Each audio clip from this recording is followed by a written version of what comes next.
사람마다 두려워하는데 사도들로 말미암아 기사와 표적이 많이 나타나니 믿는 사람이 다 함께 있어 모든 물건을 서로 통용하고 또 재산과 소유를 팔아 각 사람의 필요를 따라 나눠주며 날마다 마음을 같이하여 성전에 모이기를 힘쓰고 집에서 떡을 떼며 기쁨과 순전한 마음으로 음식을 먹고 하나님을 찬미하며 또 온 백성에게 칭송을 받으니 주께서 구원받는 사람을 날마다 더하게 하시니라. 5월 달은 우리 교회가 일반적으로는 가정의 달이죠. 가정의 달이지만 또 우리 교회가 공동체의 달, 공동체성을 회복하는 달로 이렇게 삼았으면 좋겠습니다. 여러분 보시기에 좌측에 이제 현수막이 되어 있고 또 날짜별, 주별로 이렇게 행사 일정이 나와 있는데 5월 달은 특별히 우리 교회가 공동체성을 한번 회복하는 그런 기회가 됐으면 좋겠어요. 그래서 매주마다 공동체의 의미, 공동체의 소중함에 대해서 이제 말씀을 나누면서 우리에게 주신 이 공동체가 얼마나 소중한지, 어떤 의미가 있는지를 한번 좀 되새겨 보면서 우리에게 주신 이 사랑스러운 교회라고 하는 이 공동체를 더욱 소중히 여기고 정말 건강하게 아름답게 세워나가는 일에 힘쓰는 5월달이 되었으면 좋겠습니다. 그래서 오늘부터 시작해가지고요, 이 초대교회의 그 아름다운 공동체의 모습을 한번 살펴보면서 우리 교회에도 이런 아름다운 공동체, 사랑스러운 공동체를 세워갔으면 좋겠다. 그런 차원에서 함께 말씀을 나누고자 합니다. 여러분, 이 공동체, 세상에는 수많은 공동체가 있어요. 얼마나 공동체가 많습니까? 가정이라는 공동체도 있고요. 또 여러분들이 매일같이 출근하는 회사, 직장이라는 공동체가 있습니다. 학교라는 공동체가 있고요. 뭐 병원이라는 공동체, 또 수많은 그 동호회들 있잖아요.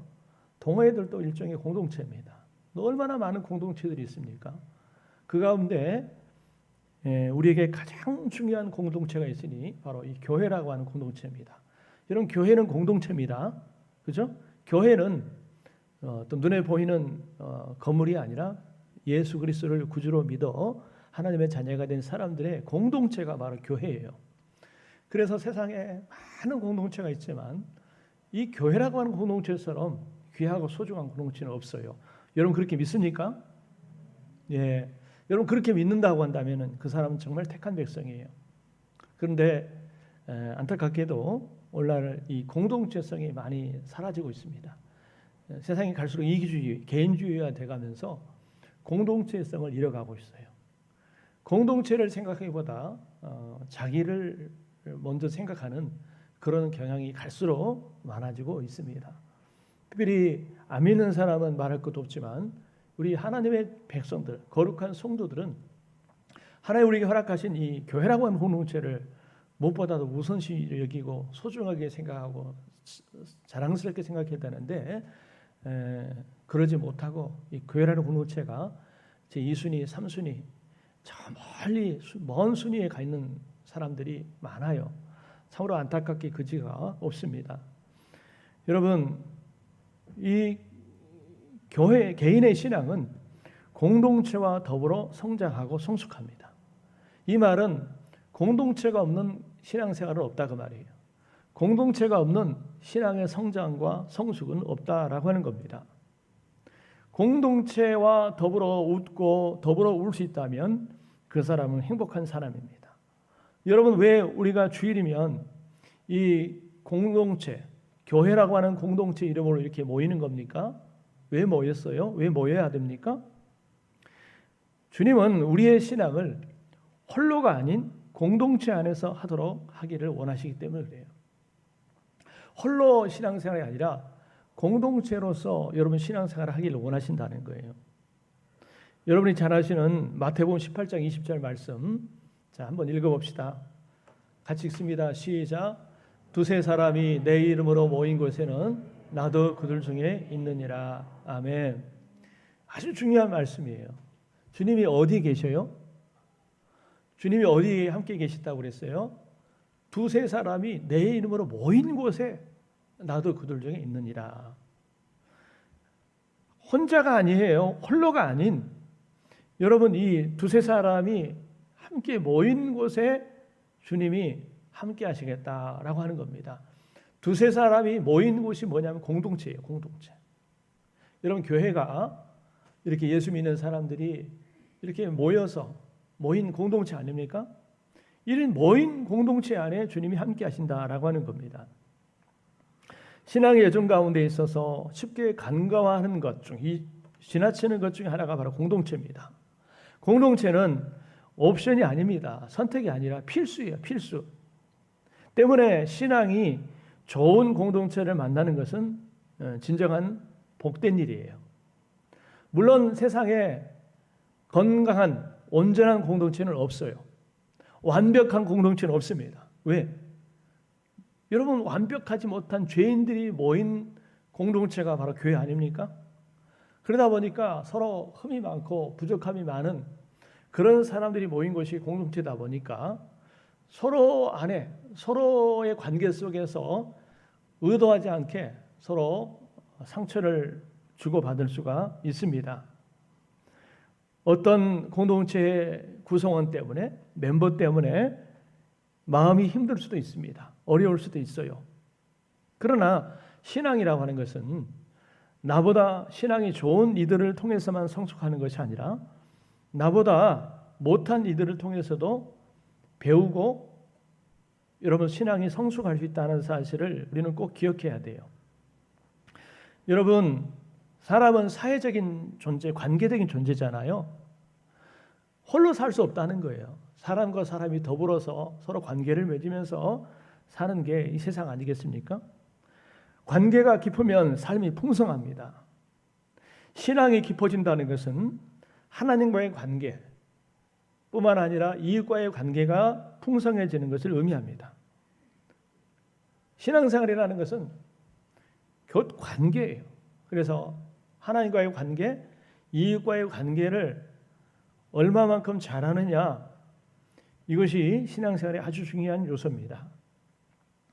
삶의 무게가 우리를 짓누를 때에 누군가가 나와 함께 해준다면 우리는 힘을 얻습니다. 슬픔을 당할 때 가장 큰 치료제는 주변 사람들이 함께 해주는 거예요. 누군가가 함께 해주는 것. 누군가가 나와 함께 해준다면 슬픔도 고통도 이길 수 있고 기쁨도 배가 될 수가 있습니다. 여러분 점점 시대가 갈수록 약해지는 것이 바로 공동체성이에요. 그런 때일수록 우리 하나님의 자녀가 된 우리들은 여러분 이 공동체성을 잃어버리지 말고 다시금 공동체성을 회복할 수 있는 저와 여러분들이 되어야 될 줄 믿습니다. 그래서 이제 오늘부터는요 우리 교회가 정말 이 공동체가 얼마나 중요한가를 좀 생각하면서 우리에게 주신 이 소중한 공동체를 우리 모두가 함께 건강하게 아름답게 사랑스럽게 세워나가는 일에 정말 총력을 다하는 그런 5월달이 되길 바랍니다. 5월은 계절의 여왕이라 그래요. 여러분 계절만 여왕이면 뭐합니까? 날씨만 좋고 여러분 꽃이 울창하고 그러면 뭐예요? 우리 공동체가 여러분 살아나지 않겠습니까? 우리 공동체가 회복되지 않겠습니까? 아멘? 그러기 위해서 우리 모두가 힘쓰자는 거예요. 2장 우리가 읽었던 그 앞에 부분이 어떤 내용이냐면 베드로의 오순절 설교입니다. 베드로의 설교가 지금 앞에 나와 있어요. 오순절 성령 강림 후에 성령 충만함을 받은 베드로가 많은 무리들 앞에서 담대히 여러분 설교를 합니다. 베드로는 무슨 신학 교육을 받은 사람이 아니에요. 근데 베드로가 성령 충만을 받고 설교를 하는데 그 내용이 여러분 앞에 나와 있어요. 2장에 나와 있어요. 아주 중요한 설교죠. 근데 그 설교의 핵심이 뭐냐? 핵심이 뭐냐면요. 여러분 2장 36절에 이 한 절로 좀 요약을 할 수 있습니다. 같이 읽어봅시다. 시작. 그런즉 이스라엘은 온 집은 확실히 알지니 너희가 십자가에 못 박은 이 예수를 하나님이 주와 그리스도가 되게 하셨느니라 하니라. 아멘. 한마디로 너희들이 십자가에 못 박은 이 예수를 하나님이 다시 살리시고 온 땅의 주와 그리스도가 되게 하셨다. 구원자, 메시아가 되게 하셨다라고 하는 겁니다. 이걸 딱 두 개로 요약하라면요, 십자가와 부활입니다. 예수님께서 십자가에 죽으시고 부활하셨습니다. 그리고 그분은 우리의 구원자가 되셨습니다. 메시아가 되셨습니다. 이것이 베드로의 설교의 핵심이에요. 여러분, 복음의 핵심은 예수 그리스도의 십자가와 부활이죠. 설교의 핵심도 예수 그리스도 십자가와 부활입니다. 이 베드로의 설교를 들은 무리 가운데 놀라운 역사가 일어났어요. 오늘 본문에 보니까 어떤 역사가 일어났는가? 여기 보면은 즉각적인 결과가 있기도 하고요, 계속적인 결과가 있기도 합니다. 설교를 듣는 그 시간에 일어났던 결과, 그리고 그 이후에 계속적으로 나타났던 결과, 이렇게 나눌 수가 있는데요. 자, 베드로 설교를 듣는 무리들의 반응이 어땠는지, 지금 그때의 반응, 현장에서 설교를 들었던 사람들의 반응이 한번 살펴봅시다. 자, 37절입니다. 한번 읽어볼게요. 시작. 그들이 이 말을 듣고 마음에 찔려 베드로와 다른 사도들에게 물어 이르되 형제들아 우리가 어찌할꼬 하거늘. 예. 자, 베드로의 설교를 듣는 사람들이 그 말씀을 듣는 순간 마음의 찔림을 받았답니다. 마음의 찔림을 받았다. 이 말은 죄책감을 갖게 됐다라는 거예요. 와, 우리가 죄인이구나. 우리가 큰 죄를 저질렀구나라고 하는 어떤 죄책감을 갖게 됐다라는 거예요. 그리고 나서 베드로에게, 사도들에게 묻습니다. 형제들아 우리가 어찌할꼬? 이 말은 우리가 어떻게 했으면 좋겠습니까? 우리가 이렇게 지금 말씀 때문에 마음의 찔림을 받고 죄책감 가운데 있는데 우리가 이제 어떻게 했으면 좋겠습니까? 라면서 묻습니다. 여러분, 우리가 여기서 깨달을 수 있는 것은 마음의 찔림을 받고 사람이 하나님 앞에서 아, 내가 죄인이구나, 내가 정말 못된 죄인이구나 라고 하는 자아의식, 자기를 발견하는 것은 바로 어떨 때 가능하냐 하면 바로 그리스도 앞에 설 때에, 그리스도 앞에 설 때에 가능하다라고 하는 것입니다. 베드로가 예수 그리스도께서 십자가에 달리시고 부활하셔서 우리의 참 구세주가 되셨다라고 하는 이 복음의 말씀을 전했을 때에 성령께서 역사하사 그들 가운데 큰 찔림이 있고 또 깨달음을 얻게 하셨어요.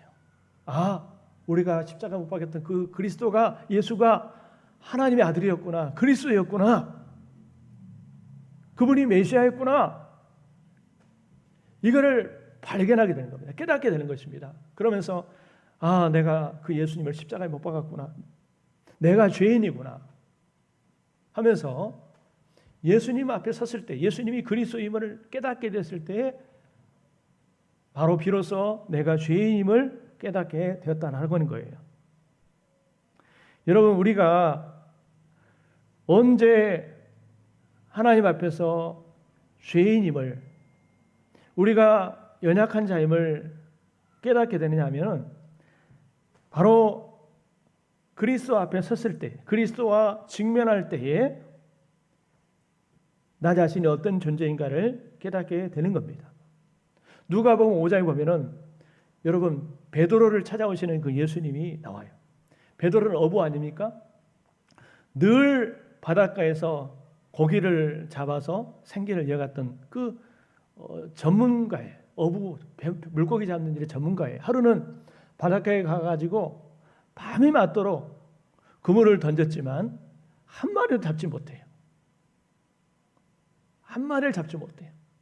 그래서 낙심하고 있는데 그때 예수님이 베드로를 찾아오시죠.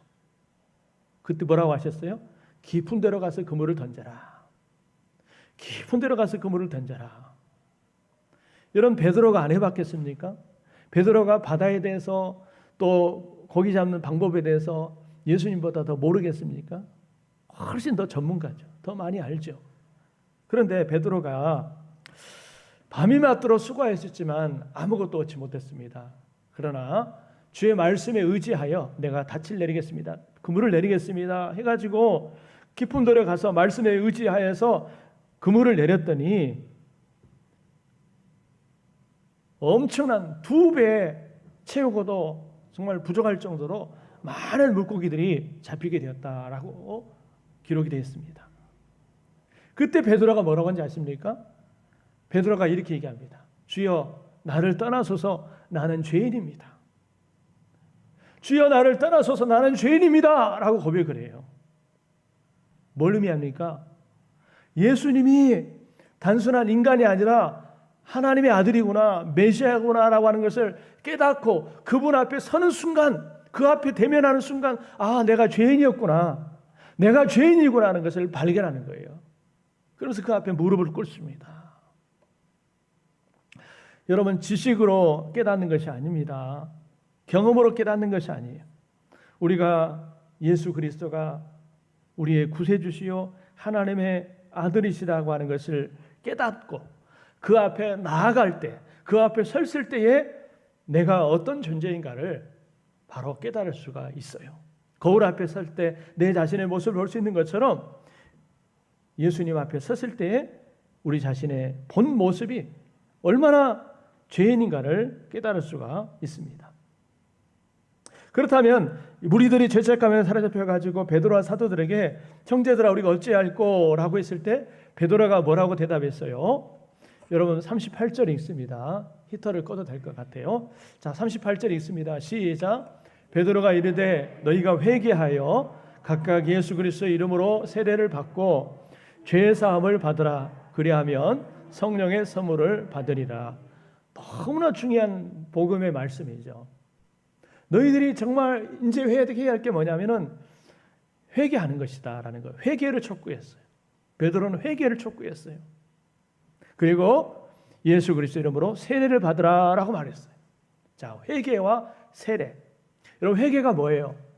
회개는 자신의 죄악됨을 인정하고 그 죄에서 돌이키는 거예요.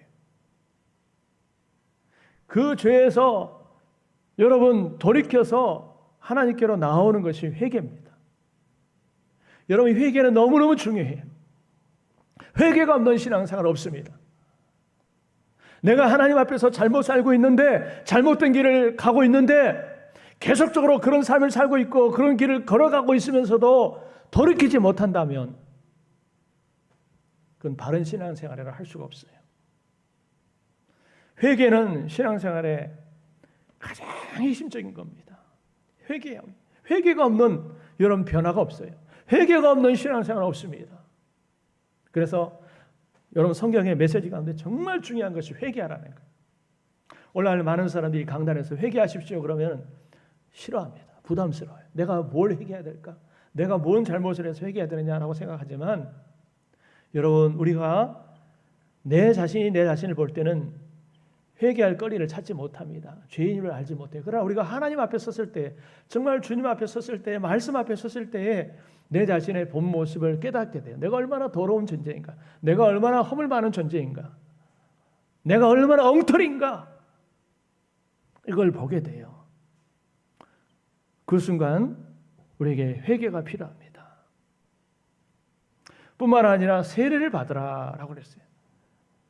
세례는 아무에게나 주는 것이 아니라 자신의 죄를 회개하고 그리스도에게로 돌아오는 사람에게 당신은 이제 죄 사함을 받았습니다. 이제 하나님의 자녀가 됐습니다라고 외적으로 주는 어떤 행위가 바로 세례죠. 그러자 이 베드로의 권고를 듣는 많은 무리들은 자신의 죄를 회개하고 예수 그리스도 이름으로 세례를 받습니다. 41절에 있습니다. 시작. 그 말을 받은 사람들은 세례를 받음에 이날의 신도의 수가 3,000이나 더하더라. 아멘. 베드로가 회개하십시오. 또 세례를 받으십시오 라고 구면했을 때 그 말을 듣는 많은 사람들이 베드로의 말대로 자신의 죄를 회개하고 세례를 받았어요. 그날의 그 숫자가 몇 명이라고 그랬어요? 3,000명. 와, 대단합니다. 3,000명. 오늘날 이런 일이 있었을까요? 오늘날 이런 일이 있었다면 엄청난 기적이겠죠. 그죠? 초대교회는 그런 초자연적인 역사들이 많이 일어났던 것 같아요. 3,000명이나 더하더라. 신자들, 새로운 성도들이 3,000명이나 늘어나게 됐다라고 하는 거예요. 놀라운 결과죠. 여러분, 베드로의 설교가 뭐 탁월해서가 아닐 겁니다. 베드로의 설교가 탁월해서 이런 역사가 있는 것이 아니라 바로 성령의 역사로, 성령의 능력으로 말미암아 이런 열매가, 이런 결과가 나타났다고 생각을 해요. 성령의 강권적인 역사하심으로 말미암아 사람들의 찔림을 받고 그 말씀을 통해서 회개하고 주님께로 돌아오는, 그리고 복종하는 놀라운 역사가 일어나는 거예요. 자, 그 다음에 이제 중요합니다. 여기까지는 이제 서론적인 얘기고요. 그러면 자, 이 베드로의 설교를 듣고 회개하고 돌이켜 돌아와서 이제 세례를 받고 새로운 교회의 구성원, 성도가 된 사람들이 무엇에 힘썼는가? 이제 여기서부터가 중요해요. 그 전까지는 아직 신자가 아니에요. 아직 믿는 사람이 아니에요. 교회의 성도가 아니에요. 근데 이제는 복음을 받아들이고 이제 회개하고 세례를 받고 교회에 이제 신자가 됐어요. 성도가 되었어요. 그 다음에 힘썼던 것이 뭐냐는 거예요. 자, 여기서부터 여러분들이 좀 말씀에 잘 집중했으면 좋겠어요. 같이 42절이 있습니다. 42절 시작. 그들이 사도의 가르침을 받아 서로 교제하고 떡을 떼며 오로지 기도하기를 힘쓰니라. 아멘. 그들이 누구예요? 방금 예수 믿었던 사람들, 방금 신자가 됐던 사람들. 그 사람들이 뭘 했느냐라고 하는 거예요. 자, 이 말씀 가운데 초대교회의 공동체, 우리가 초대교회로 돌아가자, 초대교회를 본받자라고 하잖아요. 도대체 초대교회는 어떠했길래, 어떤 모범적인 모습이 있었길래 우리가 초대교회로 돌아가자, 본을 받자라고 하는가? 여기에 보면은 초대교회에 아주 중요한 몇 가지 공동체의 요소들이 나옵니다. 소개가 돼요. 그걸 오늘 이제 살펴보고자 하는 겁니다. 자, 세례를 받았다는 것은요, 그리스도인의 이제 공동체에 들어온다라고 하는 것을 고백하는 겁니다. 초대교회 성도들은 주 예수 이름으로 세례를 받고 그리스도의 공동체에 들어왔어요. 세례를 받았다라고 하는 것은 이제 그 그리스도의 공동체의 일원이 되었다, 멤버가 됐다라고 하는 걸 의미합니다. 그리고 나서 그 공동체에 들어온 사람들이 이제 힘썼던 것이 무엇일까라고 하는 거예요. 첫 번째, 자, 같이 읽어봅시다. 시작. 예, 첫째가 뭐냐면 여러분 사도들의 가르침을 받았어요. 사도들, 제자들, 예수님의 제자들, 사도들의 말씀의 가르침을 받았다라고 하는 거예요. 여러분, 공동체에 있어서 중요한 것은 하나님의 말씀을 바로 가르치는 거예요. 그리고 우리 성도들은 그 말씀에 뭘 받아야 돼요? 가르침을 받아야 돼요. 할렐루야. 여러분, 말씀을 바로 가르치고 또 우리 모두가 말씀의 가르침을 받는 것이 너무너무 중요해요. 지도자의 사명, 목사의 중요한 사명은 하나님의 말씀을 잘 연구하고 그 말씀을 성도들에게 올바르게 가르치는 이 사명이 너무너무 중요합니다. 여러분, 제가 그 일을 잘 할 수 있도록 기도해 주시기 바랍니다. 아멘. 좀 크게 하세요. 아멘. 목사가 설교를 하면 할수록, 목회 열리 갈수록 설교를 더 잘해야 되는데 참 희한해요. 세상에 어떤 경험이나 지식이면 갈수록 늘어나는데 이 설교는요, 목회를 오래 했다고 해서, 설교를 많이 했다고 해서 잘하거나 늘어난 게 아니에요. 참 희한합니다. 경험이 많으면 더 잘해야 되는데 그러지 못해요. 저 자신을 얘기하는 거예요. 단순히 인간의 말을 경험을, 지식을 전하는 게 아니거든요. 하나님 말씀을 전하는 거기 때문에 설교자의 노력도 정말 중요하지만 그 가운데 성령님의 그런 기름 부으심, 역사, 도우심이 없이는요, 말씀이 제대로 선포될 수가 없어요. 또 중요한 것은 여러분 말씀을 가르칠 때 우리 성도들이 그 말씀의 소중함을 알고 열린 마음으로 가르침을 받는 게 중요하다는 겁니다. 아멘. 내가 신앙생활을 얼마나 오래 했느냐, 내가 직분이 뭐냐, 이게 중요한 것이 아니라 항상 어린애 같은 마음으로 나는 잘 부족합니다, 나는 어린아이 같습니다, 그런 겸손한 마음으로 말씀의 가르침을 받는 것이 얼마나 중요한지 모르겠어요. 다르게 말하면 신앙의 지도를 받아야 한다는 거예요. 신앙의 지도, 가르침이 없이는요, 우리가 신앙생활을 제대로 할 수가 없어요. 여러분, 그래서 저는 최대한 이 곁길로 가지 않고 성경 말씀의 근거에서 있는 그대로를 이제 전하려고 노력을 많이 합니다. 그러다 보니까 어떤 면에서는 신앙의 수준에 따라서 좀 딱딱하게 느껴질 수도 있어요.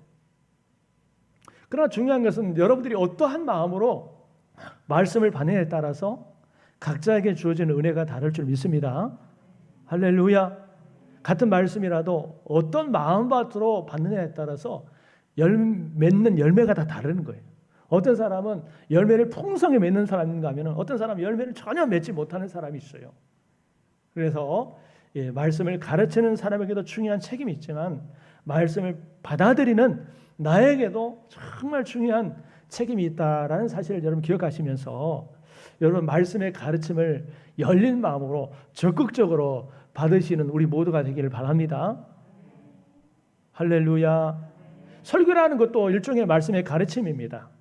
그리고 또 교회에서 행해지는 여러 성경 공부들, 성경 공부를 다시 시작을 해야 되는데 우리의 과제입니다. 우리의 숙제예요.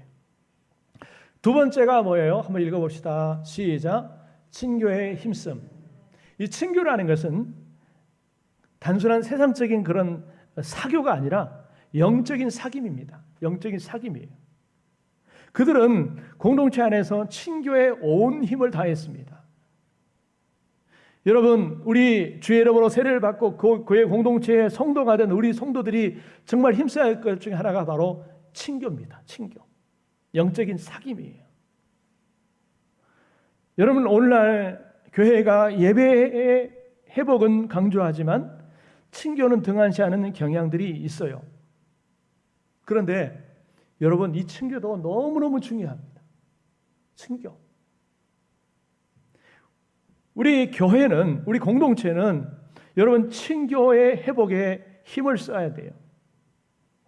어떻게 하면 우리 성도들이 더 긴밀한 사귐을 가질 수 있을까? 더 정말 하나님이 성경에서 말하는 그런 좋은 친교를 이룰 수 있을까? 서로 고민하고 의견을 나누고 서로 노력해야 됩니다. 오늘 본문에 보면은 이 가르침과 교제가 마치 한 가지 사실처럼 함께 쫙 지어져 있어요. 그 뭘 의미하냐면은 가르침과 친교는 별개가 아니라 어떻게 보면은 하나의 요소라고 말할 수가 있습니다.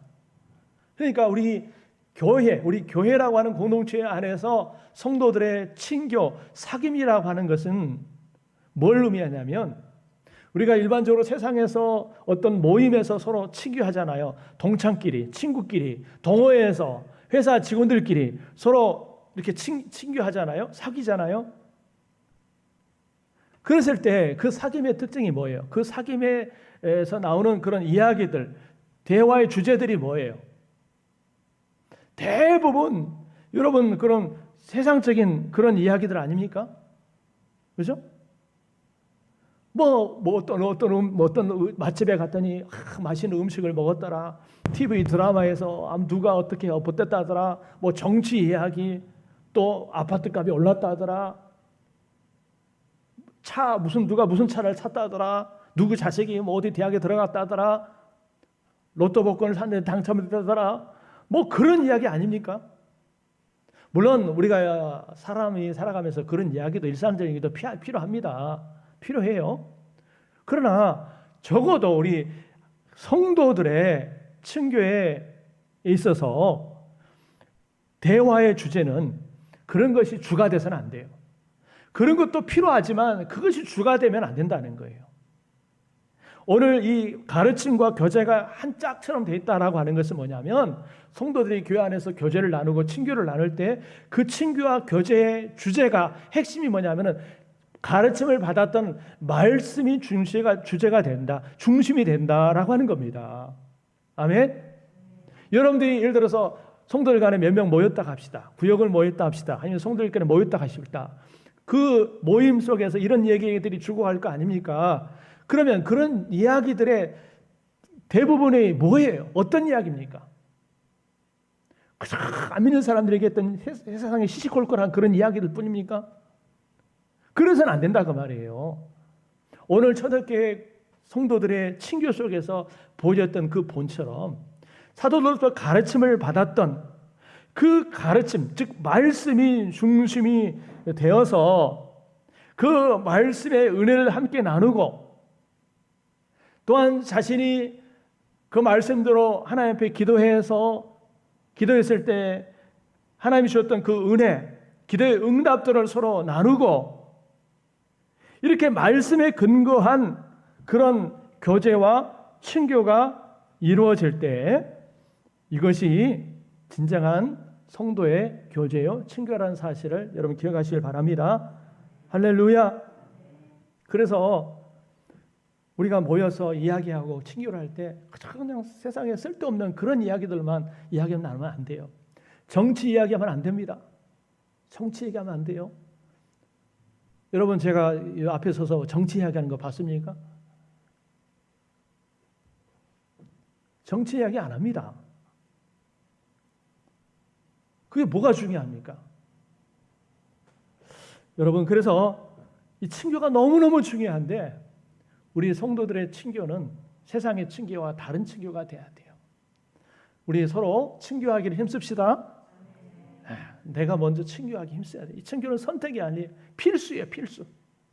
그리고 세 번째 읽어봅시다. 시작. 서로 떡을 땜. 떡을 뗐다는 것은 그저 그냥 떡을 먹고 마셨다라고 하는 것이 아니라 이 초대교회 배경 속에서 보면은 성찬식을 얘기합니다. 주님께서 성찬 예식을 행하시면서 대대로 행하라고 그랬잖아요. 이 떡을 나눠주시고 잔을 나눠주면서 이것은 너희를 위하여 찢긴 나의 몸이라 잔을 주시면서 이것은 너희를 위하여 흘린 피니라 하면서 이렇게 성찬 예식을 가졌잖아요. 우리가 성찬 예식을 하면서 우리가 그리스도의 한 피 받은 형제고 자매구나라고 하는 것을 서로 확인하는 자리가 바로 성찬식입니다. 그래서 성찬예식은 주님과의 하나됨을 확인하는 시간이고 또 우리 성도들 간의 형제 한 피 받아 한 형제 자매됨을 확인하는 자리가 바로 성찬예식이에요. 서로 떡을 떼는 게 참 중요합니다. 자주 할수록 좋다고 그래요. 근데 우리 교회는 이제 자주 하지 못하고 1년에 절기에 따라 한 2번 정도 하는데 이 성찬예식을 얘기합니다. 그 다음에 이제 네 번째 읽습니다. 시작. 함께 기도에 힘쓰니라 그랬어요. 자, 그들이 사도들의 가르침을 받아 서로 교제하고 떡을 떼며 오로지 기도하기를 힘쓰니라. 여러분, 우리 공동체 가운데 정말 중요한 것이 살아있어야 할 것이 바로 기도인 줄 믿습니다. 근데 기도가 개인 기도가 아니에요. 지금 여기서 말하는 것은 개인 기도를 얘기하는 것이 아니라 공동체적인 기도예요. 한번 따라합시다. 공동체적인 기도. 이걸 좀 다르게 말하면 따라합시다. 합심 기도. 개인 기도가 아니고 공동체적인 합심 기도, 연합 기도를 얘기하는 겁니다. 그러니까 여러분들이 개인적으로 기도하는 것도 너무 중요하지만 더 중요한 것이 여러분 공동체적인 기도, 두세 사람이 함께 모여 서로의 기도 제목을 나누고 또 교회적인 기도 제목을 서로 공유하면서 함께 연합하여 기도하는 것, 이것이 선택이 아니라 너무너무 중요한 공동체의 필수적인 요소라는 사실을 우리 꼭 마음에 새기시길 바랍니다. 여러분 이 기도에 힘써야 돼요. 이 기도에 힘써야 돼요. 왜 기도 모임을 중요하게 여기는가? 혼자 기도할 수 있죠. 집에서 할 수 있지만 두세 사람 이상이 함께 모여요. 주의 이름으로 모여 함께 기도할 때 여러분 이것이 초대교회의 아름다운 모습이라는 겁니다. 여러분, 우리 안에 이런 역사가 회복되길 바랍니다. 함께 모여 기도하는 게 너무너무 중요합니다. 우리가 새벽 기도 자리라든지 금요일 기도 자리라든지 아니면 꼭 공식적인 기도 모임이 아닐지라도 뭐 여전도회라든지 아니면 뭐 어떤 특별한 기관들이 함께 모여서 함께 기도하는 것이 너무너무 중요합니다. 그래서 각 기관 리더들은 그런 자리를 자꾸 이끌어야 돼요. 그런 자리를 자꾸 마련해야 돼요. 선택이 아니에요. 필수예요. 아멘. 우리 기도하기를 힘씁시다. 기도. 이게 초대교회가 우리가 본받아야 될 모습입니다. 그리고 이런 교제가 이루어지자 또 다른 교제의 결과들이 이루어지는데요. 자, 44절, 45절 있습니다. 시작. 모든 물건을 서로 통용하고 또 재산과 소유를 팔아 각 사람의 필요를 따라 나눠주며 믿는 사람이 다 함께 있어. 이 공동체. 그래서 자, 이 말씀을 보면은 세분화 시켜 보면은 어떻게 되냐면요. 5번째 읽어볼게요. 시작. 서로의 필요를 채워주고 나눕니다. 그래서 서로를 돌아보면서 누가 혹시 어려움이 없는가, 누가 혹시 부족함이 없는가, 이렇게 서로 돌아보면서 가진 사람은 부족한 사람에게, 없는 사람에게 자기의 소유들을 나누는 거예요. 심지어는 자기의 소유, 자기의 자산을 팔아가지고 없는 사람, 부족한 사람을 필요를 채워주고 나눠주는 공동체가 바로 초대교회 공동체였어요. 여러분, 우리 안에 이런 모습이 있다면 얼마나 아름다울까요? 뭐 자기 것을 막 팔아가지고 나눠줄 정도는 아닐지라도 여러분, 어떤 부족한 사람의 모습을 볼 때에, 필요를 볼 때에 자기 것을 조금 떼어서 나눠서 나눠줄 수 있다면, 섬길 수 있다면 여러분 얼마나 아름답겠습니까? 우리 안에 이런 사랑의 역사가, 나눔의 역사가 있어지길 바랍니다. 이걸 잘하는 분들이 있어요. 우리 교회 안에서 보면은요, 아주 이런 분들이 있어요. 아름다운 것입니다. 그리고 46절 읽습니다. 시작. 날마다 마음을 같이하여 성전에 모이기를 힘쓰고 집에서 떡을 떼며 기쁨과 순전한 마음으로 음식을 먹고. 자, 이 말씀을 또 나눠서 보면요. 자, 6번째 읽어봅시다. 시작. 성전에 모이기를 힘씀. 초대교회 공동체의 아름다운 모습, 성전에 모이기를 힘썼답니다. 날마다 마음을 같이하여 성전에 모이기를 힘쓰고. 여러분, 그 그림을 한번 상상해 보세요. 그 그림을 한번 그려보세요. 과거 초대교회 성도들이 지금 어떻게 신앙생활하고 있는가 한번 여러분 머릿속으로 좀 상상해 보세요. 아침에 자고 일어나면은 뭐 했어요? 성전에 모이기를 힘썼다라고 하는 거예요. 그렇다고 해서 자신의 뭐 생활을 다 포기했다, 그게 아니에요. 그만뒀다, 그런 것이 아니죠.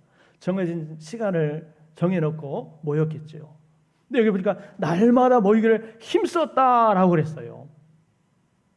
정말 하나님을 사랑하고 공동체를 사랑하는 사람은요, 그 성전에 모이기를 힘씁니다. 아멘. 여러분, 날마다 모이기를 힘썼다고 그래서 어떤 뭐 시간이 남아 돌아서 할 일이 없어서 그랬겠습니까? 그 착각입니다. 아니, 할 일이 없으니까, 시간이 남아도니까 그냥 교회나 가지, 공동체나 가지, 그게 아니에요. 여러분, 오늘날 우리 교회 예배 모임을 적극적으로 참석하고 기도 모임을 적극 참석하고 또 교회 봉사가 있으면 달려나와서 봉사를 하고, 그런 사람들이 할 일이 없어서 시간이 남아서 그런 사람 있습니까? 동일하게 바쁩니다. 동일하게 또 그 사람들도 할 일이 많아요. 그렇지만 여러분, 교회라고 하는 공동체를 먼저 생각하니까, 공동체를 위해서 자기의 시간을 쪼개고 시간을 조절해서 여러분 함께 모이고 함께 나와 봉사하는 거 아니겠습니까? 시간이 남느냐 부족하느냐 바쁘냐 한가하느냐 이게 문제가 아니고 얼마만큼 공동체를 소중히 여기느냐, 이거에 따라서 여러분 투자하게 돼 있어요. 아멘. 여러분, 우리가 성전에 모이기를 힘써야 돼요. 할렐루야. 세상이 바쁠수록 모이기를 힘써야 됩니다. 여러분, 모이기를 힘쓰는 어떤 사람들의 습관과 같이 하지 말고 그날이 가까움을 볼수록 더욱 모이기를 힘쓰라라고 말씀했잖아요. 목사가 그렇게 요구하는 것이 아니라 성경책에서 말세가 가까울수록, 주님 오신 날이 가까울수록 더욱 모이기를 힘쓰라라고 말씀했어요. 할렐루야. 모이기를 힘써야 돼요. 자꾸 모이기를 피하면 안 됩니다. 모임을 멀리하면 안 됩니다. 오늘 여러분 어떻습니까? 한가한 사람들만 모이는 게 아닙니다. 할 일 없는 사람들만 모이는 게 아니에요. 바쁜 사람일수록, 그런 사람들일수록 더 모여야 돼요. 그 다음에 자, 7번째 읽어봅시다. 시작. 가정예배. 가정예배. 이제 교회 안에서 모이는 것도 이제 부족해서 각 가정 성도들 이렇게 가정을 돌아가면서 가정에서 이렇게 또 모이기를 힘썼다는 거예요. 근데 오늘날로 말하면 뭘까요? 구역예배라고 할 수 있죠. 구역예배. 그리고 또 꼭 구역예배라는 타이틀이 아닐지라도 가정에서 이렇게 서로 교제를 나눴다는 겁니다. 그리고 자, 8번째 시작. 음식을 먹으며 교제했다. 여러분이 교제에 있어서 정말 중요한 게 음식을 먹는 겁니다. 그죠? 사람이 친해지려면 같이 음식을 같이 먹어야 돼요. 식탁 교제. 우리 교회 안에서도 같이 이렇게 밥을 먹는 게 너무너무 중요해요. 여러분 그렇게 생각합니까? 저만 그렇게 생각합니까? 우리 최 집사님 같이 밥 먹는 거 정말 좋지요. 예. 근데 코로나 터지고 나서 이제 중단됐는데, 그죠? 이 교회 안에서 성도들 간에 서로 식탁 교제를 하는 거, 음식을 같이 나눠 먹는 게 너무너무 중요하거든요. 그런 날이 빨리 오기를 바랍니다. 그런 날이 빨리 왔으면 좋겠어요. 지금은 당장 못하지만 같이 예전처럼 예배 끝나면 우리 저기서 같이 식사를 하고 같이 음식을 먹고 마시고 또 이렇게 교제했던 그날이 빨리 왔으면 좋겠어요. 지금은 당장은 못하지만 이제 상황을 봐가면서 사실 내일부터는 이제 교회 안에서 종교 시설 안에서 취식 이게 다 이제 풀렸습니다. 아시죠? 그렇다고 해서 뭐 당장 한다는 건 아닙니다. 예. 여러분 같이 이렇게 음식을 먹고 마시는 건 너무너무 중요해요. 결과적으로 여러분 47절 읽습니다. 시작. 하나님을 찬미하며 또 온 백성에게 칭송을 받으니 주께서 구원받는 사람을 날마다 더하게 하시니라. 많은 사람들에게 칭송을 받았어요. 왜 칭송을 받았을까? 보니까 저 그리스도인의 공동체, 저 믿는 자들의 공동체를 보니까 세상에서 바라봤던 그런 공동체, 그런 모임과는 뭔가 다른, 참 아름답고 아주 사랑스러운 뭔가가 있더라는 거지요. 그래서 여러분 칭송을 받았어요. 칭송을 받았어요. 우리 공동체가, 우리 교회가 여러분 사람들로부터 칭찬받는 그런 공동체가 되어야 될 줄 믿습니다. 저 공동체는 참 아름다운 공동체구나, 참 사랑스러운 공동체구나 라고 여러분 칭찬받는 그런 공동체가 됐으면 좋겠습니다. 여러분, 자, 말씀을 정리합시다. 우리는 그리스도 안에서 한 몸입니다. 한 몸이에요. 할렐루야. 그리스도 안에서 한 몸이라는 거예요. 한 공동체라고 하는 거예요. 항상 이걸 좀 소중하면서 우리 교회의 공동체성의 회복을 위해서 여러분 더 힘쓰는 저와 여러분들이 되었으면 좋겠습니다. 교회는요, 믿음으로 연결된 가족입니다. 영적인 가족이에요. 그냥 가족이 아니라 하나님의 가족입니다. 하나님의 가족이에요. 하나님의 가족.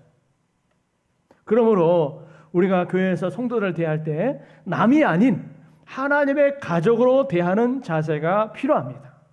할렐루야. 그래서 가족 간에는 기쁨과 어려움을 함께 나누듯이 우리 성도들 간에, 하나님의 자녀된 우리 성도들 간에 예수님 안에서 서로 형제로 인정하고 기쁨과 슬픔을 함께 나누는 아름다운 사랑의 공동체를 만들어갈 수 있기를 주의 이름으로 축원합니다. 자, 기도하겠습니다.